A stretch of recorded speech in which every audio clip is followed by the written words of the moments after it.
Every now and then we like to show the behind the scenes of some major film coming out that we're excited about, and we're doing that again today with The Secrets of Dumbledore from Warner Brothers. And Warner Brothers is not a sponsor on this episode, but we do get early access to a lot of this behind the scenes footage, so we like to bring that to you when we find that there's some value in it. And with this one, I was really interested in a lot of things that were said about David Yates's directing style and some of the things that he said as well, plus seeing the behind the scenes on how they shot some of these things before and after is always a lot of fun. But I'm gonna go ahead and shut up now and let you watch it for yourself.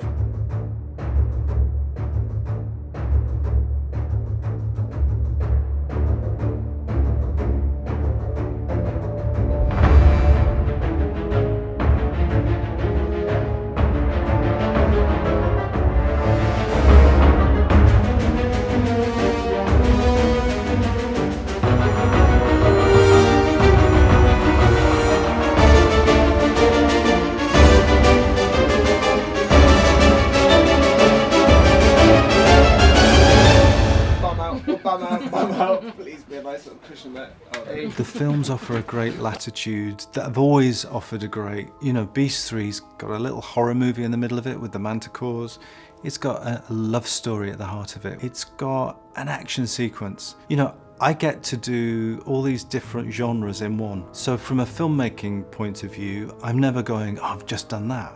I'm always flexing a different group of muscles in each film because these movies are broad enough and big enough to allow you to try different things. Whenever I used to watch the Potter films, it was escapism for me. They were films about outsiders finding their place, and these films retain that. They also just blow your imagination. I trust you all have the tickets Bunty gave you. You'll need them to gain access to the ceremony. It's pretty unique, playing a character who has such a rich backstory and future story already in existence that you can draw on. And it felt very much in the last film that I was able to tap into that momentarily, but this time we really get to examine and explore who Albus is and certainly what motivates him and key moments of his past. And it's an interesting time in his life, I think I said this last time, the man that we all grew to love through the Harry Potter films is not fully formed yet. So what we're getting to see is an Albus going through big emotional and life-changing decisions and situations. Albus, wait. Theseus has been taken to the Erkstag. But the Erkstag shut down years ago. Yes, well, it's the Ministry's secret little bed and breakfast now. You'll need this to see him. And one of these. Mm-hmm. And this.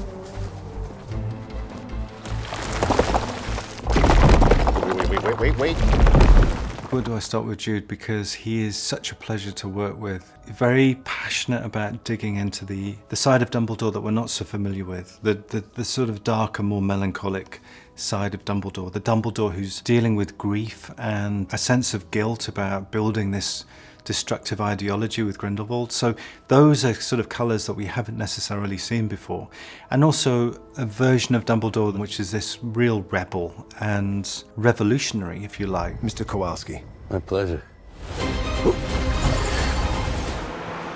My pleasure. Normally you have a meeting with the director, you read the script, you discuss the script, and after a while we agree that let's go and do it, and then we have a couple of months of prepping. And that was obviously not the case here. Got the phone call on a Friday, and I flew to London on a Monday. So that was really fast. In terms of bringing Mads in, it was not too complicated. I think I said on the Thursday, I think we should cast Mads.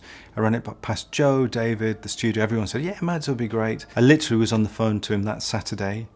I said, we've got a script, will you read it? We'd love you to come in. Mads is like extraordinary. He's an extraordinary actor, performer. So there wasn't really anyone else. He's just a real grounded human being, very funny, and then can switch on a sixpence to deliver a performance.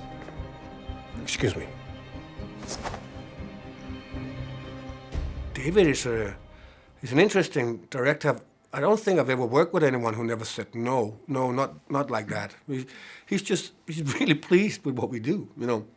And then he will say, but can we also try something else? And that's the closest he will get to a no. You know, he'll be like, yes, that's and I really like it, but can we also try this? That's his way of saying, that didn't work. But it's a very positive way of approaching us. And it just creates an atmosphere on the set that is like, absolutely, let's try something else. Just trying different things, and after a while, we have it. Let's move on. I really enjoy working like that, I must say. David's input has been pretty seismic, really. You're aware that it's connected always to the bigger picture and the tome of work, if you like. But he has a very gentle and very collaborative, inclusive approach. Always has time, I think, for the minutiae, whether it's what you're wearing, how you look, and then indeed, from my perspective, what's going on emotionally. And we can be on huge sets with a vast number of people interacting or involved in front of and behind the camera, and he'll give you so much time to make sure you're clear or happy or fulfilled with just what's going on in here, the unseen but the felt. And he strings it all together with such a sense of clarity that it's and ease that it's sometimes, you know, easy to forget that he's got 100 different balls in the air that he's juggling.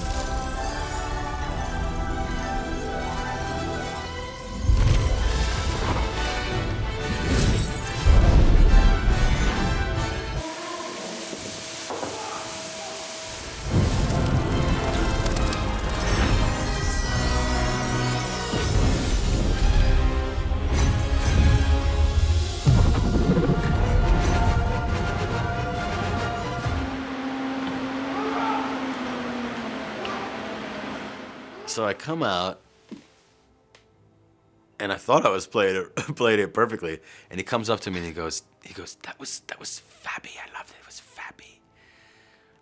But now, instead of showing, try doing. Okay. And he goes snapping off into the sunset, and I'm just like, oh my God, maybe I have to go back to acting school. And then I was just doing that for the rest of the movie, and I think you'll see, it's my best work, man. All right. Call me Jacob. Call me Lally. Lally? All right, that's gotta lock up. Like all the other stories, this one has more secrets, more revelations, and more opportunity for these characters to go on these personal journeys, whether it's recognizing or reiterating a friendship or a connection with a loved one, or, as I keep saying, recognizing who one is oneself, you know. What is this place? The room we require.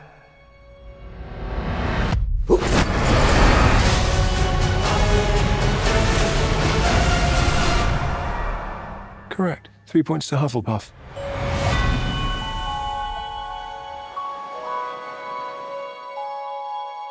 I really love seeing behind the camera for these major films, all the toys that they have in play and the really interesting and inventive ways that they'll set up a scene to then replace most of it later. It's shocking to see the before and after sometimes, and I think really informative if you go back and rewatch a lot of those shots behind the camera and what it ended up being in the end. There's a lot to pull from and educate yourself just in the methodology behind getting to that end result. But that is it for today, and until next time, don't forget to write, shoot, edit, repeat.